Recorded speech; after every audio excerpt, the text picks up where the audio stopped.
Gracias.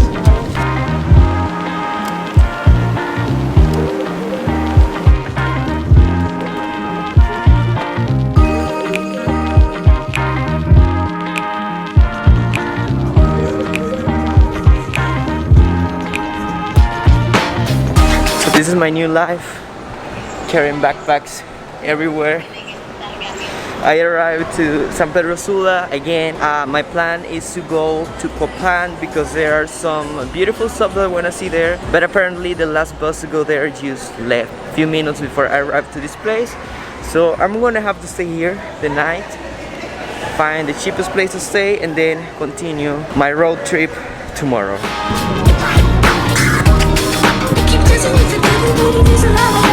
So this is my hostel, the place where I'm staying. I finally found it. It's got like beautiful stuff in here. Hammock, some tables, more tables, more tables, some bench. And that's like a library. It's also got a kitchen, this little kitchen. I can use it. I have never used kitchens in the hostel. I think I have used it a couple of times, but I'm not using it this time because I am in a hurry and I'm tired. Oh, and something else. Let me show you my room. This is my thing. This is where I'm gonna sleep. This is my bed.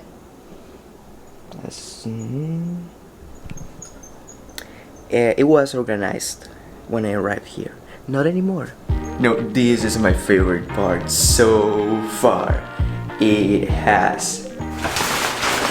Now open this. Can you see it? It has the tube. I have never been in a tube before. I think I'm gonna call this journey the journey of my first time. Oh wait, no, that's no. Forget it. I'm not gonna call that. But yeah, I have never been inside of one of those. It's gonna be the first time that I'm gonna be inside of one of these ones. We will see it in the next episode of the journey of the first time of Rodrigo. Which is, I say it again.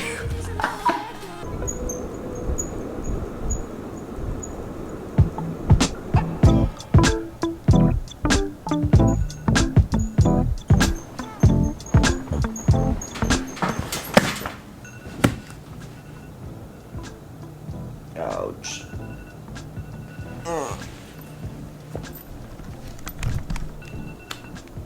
Good morning. It's time to wake up. Yeah.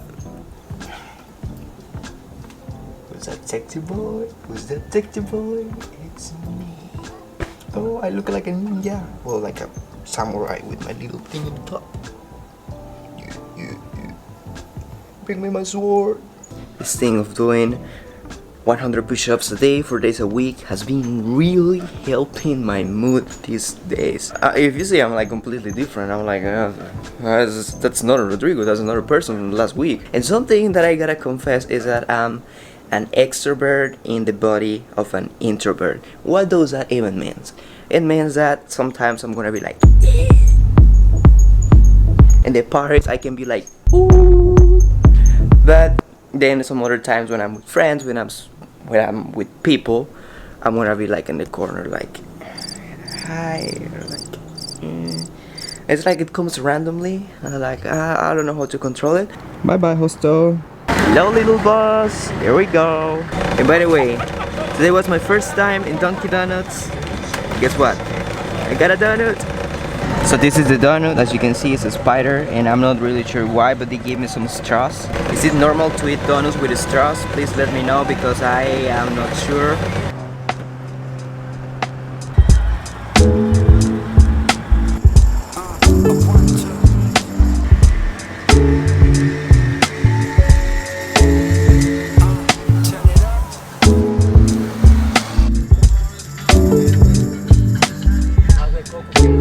Alright, Captain, after 5 hours in that bus, being in a road race, traveling with a chicken, meeting people, I'm finally here. This is Copan Ruinas. I'm gonna be staying here for a few days, doing great stuff around here. So, Copan Ruinas, give me your best.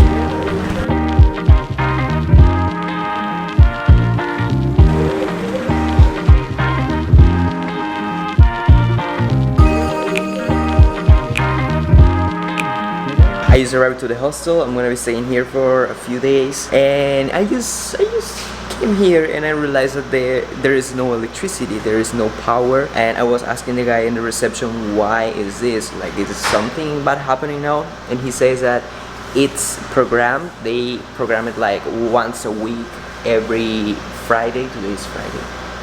Oh yeah, today is Friday. Oh nice.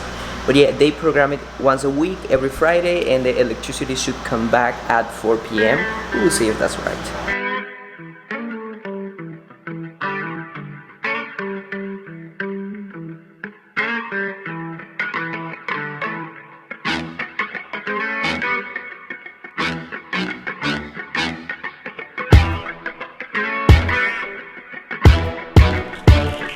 It's time to start this morning.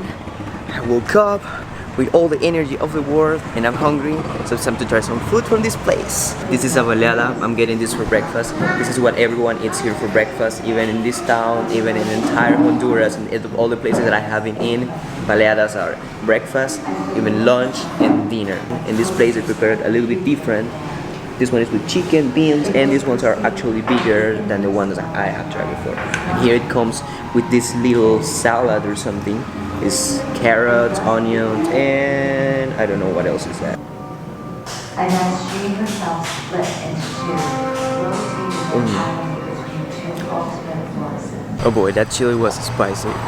You know when something is spicy, when the people ask you, hey, was it spicy? And you're just like, they're like, no. It's not that bad, and your tears are just like rolling down. After a very delicious and sad breakfast, and I say sad because it made me cry, it's finally time to start this adventure in this town. This town is named Copan Ruinas.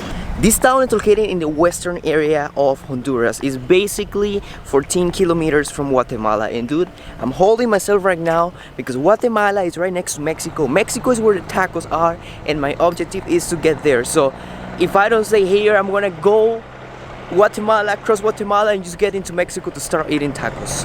And for real, dude, I really need to change this camera. I really need to get a camera with auto stabilization, is it the name? Because when I'm walking and I get excited, my camera just starts shaking because my hands shake, everything shakes.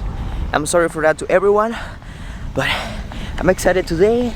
I'm about to get into an historical place, not only for this country, but also for the entire world. And I'm talking about the Maya culture that was living in this area before.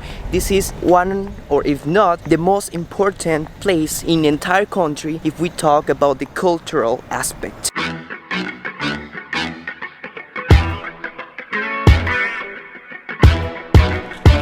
This guy that is here, he's gonna be our guide today. He's gonna help us to understand better and explain us a lot of what's going on in this place, history, all the interesting stuff that happens in this place and that have happened before. All the history of this place, all the juicy stuff, we're gonna learn it today. ¿Eso era una casa antes? Sí. Entonces, de estas son 4.500 montículos que están sin descubrir. 4.500, o sea que ahí abajo, ahí pueden haber restos, estructuras. Así es.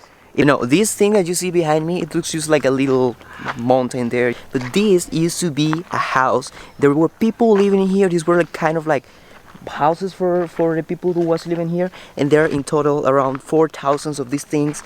And actually there should be some stones under there, like precious stones, like I don't know, jade, gold, and other valuable stuff that represent a lot of the culture of this place. Dude, that's a real Guacamaya. There is a Guacamaya living here, bro. Actually, he says that there are around 70 Guacamayas living in this place. They are free here, they are free to go, but they decide to stay here because these guys put food for them in some little stands that they have around here, so the Guacamayas can stay living here. And actually, the Guacamayas are considered the national birds of Honduras, and they are living in this place. Wow. What's up, boy? We got a turkey! This guy's angry. I think he wants to fight with me. Come on! Come on! Now, something very interesting about these special birds is that they live together their entire lives. It's like they are one of the most loyalty animals to each other. When they choose a partner, they stay with that partner until one of them dies. And then when one of them dies, the other one dies too, because they love so much each other that they can't handle when one of them dies. So the other one is like, all right, it's not worth it to stay living. I'm gonna go with you. It's like this history of Romeo and Julieta, Romeo Julieta in Spanish. I don't know how to pronounce it in English, but dude, this is one of the most interesting things of this entire place. Guacamayas. I love guacamayas. I love birds. We have some of these ones back in Panama. I have never seen them in Panama, but I have been able to see them here in this place. That's so cool.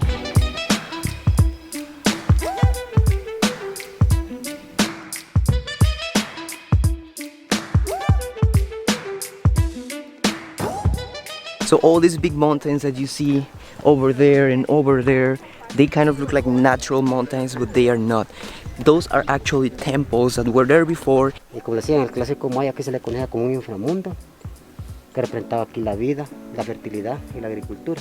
All these building, this giant and massive building, is actually a temple.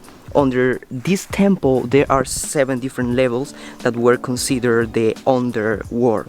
And basically it was kind of like when one king, when he passed away, the other one came, built another temple over that one, and then when that one passed away, the next one did the same, the next one after that did the same, until they got all these massive giant building. Looks like a pyramid, but the difference between this and the pyramids, besides that it's not built by the Egyptians, is that how they end in the top. This one ends flat in the top because in the top there is the temple, and in the Egyptian pyramids they end in a tip. It's like a triangle. This one is different. El color rojo era favorito para los mayas, ya que el color rojo, pues el color rojo para ellos representaba el color de la sangre de la vida. Por eso a ellos les gustaba el color rojo muchísimo.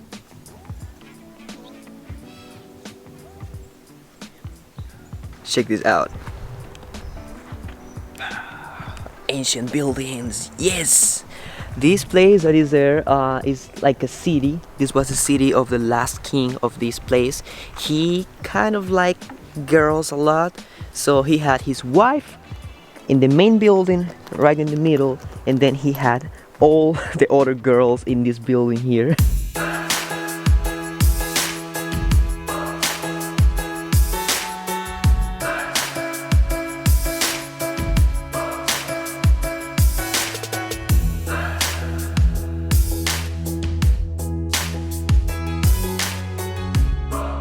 This is where the last king was buried. It's like a cave, and he was buried underneath there. And there is a very interesting story about this king, and is that the day when he was buried here in this place, his lovers, all the girls that were with him, they were kind of like angry with him when he passed away or something. So they came, they broke in, and there was a tradition by that time that all the kings and all the people who were wealthy, they were buried with all the valuable stuff that they had. So the lovers of this guy, they came, broke in here, took all the valuable stuff, and just left the body in there. So the lesson of this is, don't have lovers, they will take everything from you, even when you're dead.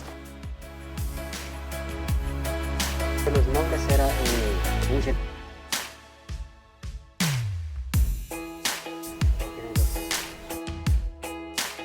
So this is the craziest thing I have ever heard. These guys were using cacao as the currency. Let's imagine that you have $1. You're like, hey, I have $1, I have $100, I have $1,000. Well, these guys, they were way cooler than that. They were like, I have a cacao seed. Wait, no, I have 2. Wait, I have 1,000 cacao seeds. I'm rich. So you guys see this? This is a lempira. This is 1 lempira. And if you see in the bill, is that structure there, you see everything there. And if you see now, it's the same thing. Is that No, these guys, they were athletes, they liked sports, and they had their own kind of sport, like special sport that they created. And it was basically, if you see those heads in there, those are Wakamaya heads. And the sport was basically, they were playing with a ball. They had to touch the ball either with their arms or the legs, not with their feet. If they did that, they would lose, and the ball couldn't touch the floor. If that happened, the team will lose. And the objective was to do that, hit the heads, and then they will get points, and depending of how many points they get, they will win. And once a year, they will do it to sacrifice a person. Now, this is the creepy part. I don't really like this part that much. It makes me scared a little bit. But this is a place where they killed the players that they choose from the game. They were bringing them here, they put the head in that little circle, and they were cutting the head of that person, and the blood was just running down through the little trench that you see there. All the blood was just running down, and this was considered a sacrifice. So they were sacrificing these people, they were killing them in order to please the gods. So the gods will give them rain, the gods will give them good crops, a good production in the year. That's a little bit creepy too. Oh, I'm gonna get out of here now. Alright, Captain, this was a day full of history, full of information. After a few days staying in this town, I'm ready to continue moving. No, I need to go to El Salvador. I need to do stop first in another town that is close to this one, because I need to get a COVID test. But this place, dude, to be honest, I think this is the best representation of Honduras for now. I think this is what Honduras used to be like. The people is charming, the people is good, it's safe, it's not dangerous. I love this town, and I will definitely come back here at some point. When I do this trip again, I will definitely come back to this town. I have no idea what the next adventure is gonna be. Maybe it's gonna be crossing the border to El Salvador. It will turn into something crazy, I don't know. But I'm very happy that I made it to be in this town and visit the ancient buildings of the Maya people. I love it. This is an experience that will stay in my memory forever.